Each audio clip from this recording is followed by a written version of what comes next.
You shouldn't do this in my business. I'm up here accomplishing something that no other individual's business has unresolved issues. I'm letting you know something that you really want to know since this. Underscore underscore.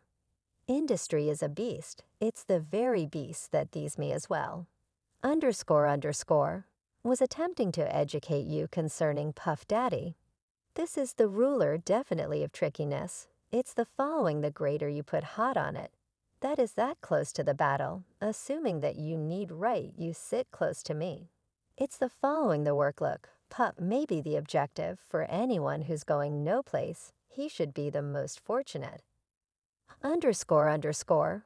Cause it seems like everyone that worked at Uptown Records all along sometime in the distant past in the place, where there is initiation talks and secret privileged bits of information, scene brushes, made that big appearance at Howard College yet little.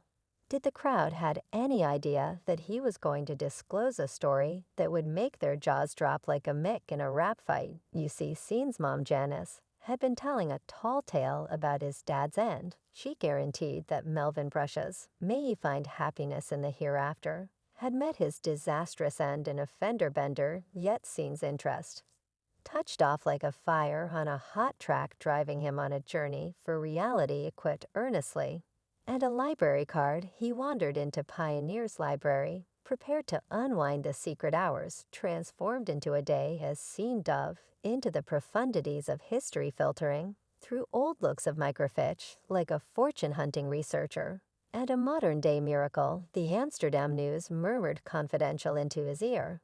It uncovered that his beloved father, with connections to the famous street pharmacist Candid Lucas, had not died in a simple mishap. No destiny had given him a lot hazier hand. He had been killed in a devilish medication bargain. Turned sour, currently you figure this disclosure would make Scene avoid the deceptive way his dad had strolled.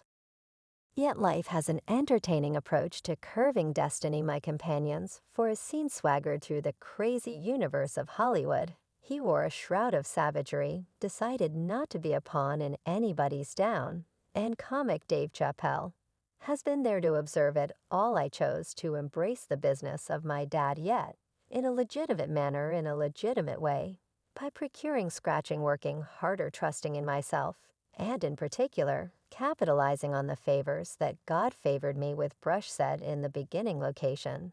Is that right? No, it's not. Expersion wins around together, two differentiating universes that impacted when he pursued the essential choice to leave Howard College and join Andrew Harrell at Uptown Records. Janice Brushes, once a diligent matron shuffling four responsibilities to help her two kids, presently witnesses her child's exceptional climb as one of the most conspicuous and effective business visionaries of his age, hoarding an expected fortune of $800 million deranged.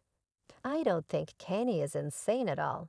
I believe he's perhaps not great. I've been to Hollywood. It's a ton of juice anyway.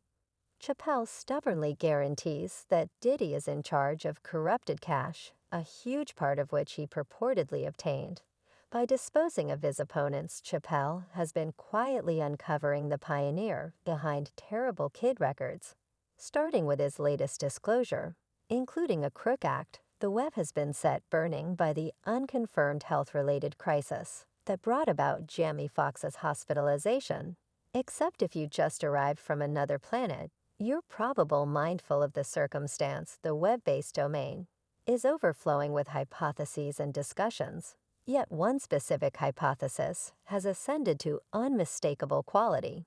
Many guess that Foxx's sickness was not a characteristic event yet, rather a purposeful endeavor on his life. Shockingly, Dave Chappelle has ventured forward to reveal insight into why strong powers were so anxious to quietness. Foxx have confidence there's no reason to worry, basically take cues from us as we uncover the unaccounted for parts of this captivating riddle. What's going on in Hollywood that a person that extreme will be on the road, waving a weapon, shouting they are attempting to kill me? Prior last month reports arose of Jamie Foxx being raced to the clinic because of a health-related crisis, as he was shooting back in real life close by Cameron Diaz in Atlanta. His friends and family needed to go from Los Angeles to be close by So Jamie Foxx experienced an intense health-related crisis that landed him in the medical clinic anyway.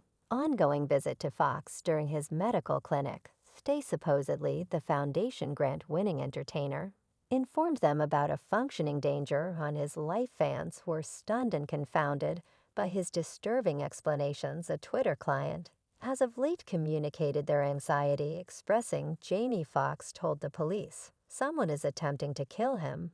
I'm letting you know, man, it's like they have a clock of these big names' lives." I accept him. The copying question at the forefront of everybody's thoughts currently spins around the personality of the potential attacker. Luckily, there's compelling reason need to stress, as Dave Chappelle has quite recently unwound this puzzler. Certain persuasive people are steadily seeking after Dave Chappelle because of his striking comments in regards to the dubious idea of Jamie Foxx's disease. The jokester turned entertainer boldly stands in opposition to the evil practices he professes to have seen in Hollywood. It's not whenever he first has made such claims as in the past. He compared the universe of business to an eating-up beast that powers consistence upon the people who oppose. I accept that they gave me an off-base arrangement since this ___ industry is a beast. In a meeting on his life and work, Dave Chappelle saved no subtleties in condemning the entertainment world and its elites. He referenced Martin Lawrence, who, like Jamie Foxx, is as of now remembered to have experienced a stroke. Dave offered a silly expression, guaranteeing that Martin's response to his inquiry was, "After that I saw him, I resembled, wow, Martin, are you okay?" And he said, "I got the best rest I at any point got in my life." This is anything but a shallow response, regardless of how interesting it might sound. Fans accept that Jamie probably been given Illuminati material, and he probably dismissed it. And this is the underlying driver of every one of his inconveniences. One more ally ranked, and I felt that he expressed no to something. And that is the reason he had that stroke. This is a genuinely solid man that avoids the way they unalive these celebs, make them become bankrupt, and remove work just so they submit #petition God for Jamie Foxx. During a meeting, Dave Chappelle recognized Martin for his flexibility, featuring that it takes genuine solidarity to express one's real thoughts straightforwardly. Along these lines, he suggested a provocative conversation starter, communicating his bewilderment at the disturbing pace of specialists and VIPs evaporating or encountering well-being emergencies in Hollywood. What's going on in Hollywood that it got it intense will be on the road waving a weapon, shouting they are attempting to kill me. Diving further, Chappelle dropped an unobtrusive clue about a disregarded at this point critical issue. He divulged that there are vile powers affecting everything in the background, simply perceivable to a Pict. Not many. He further expounded on his choice to look for shelter in Africa, getting away from the grasp of the strong tip-top. What's happening? For what reason is Dave Chappelle going to Africa? For what reason does Mariah Carey earn anything arrangement and take her garments off on TRL?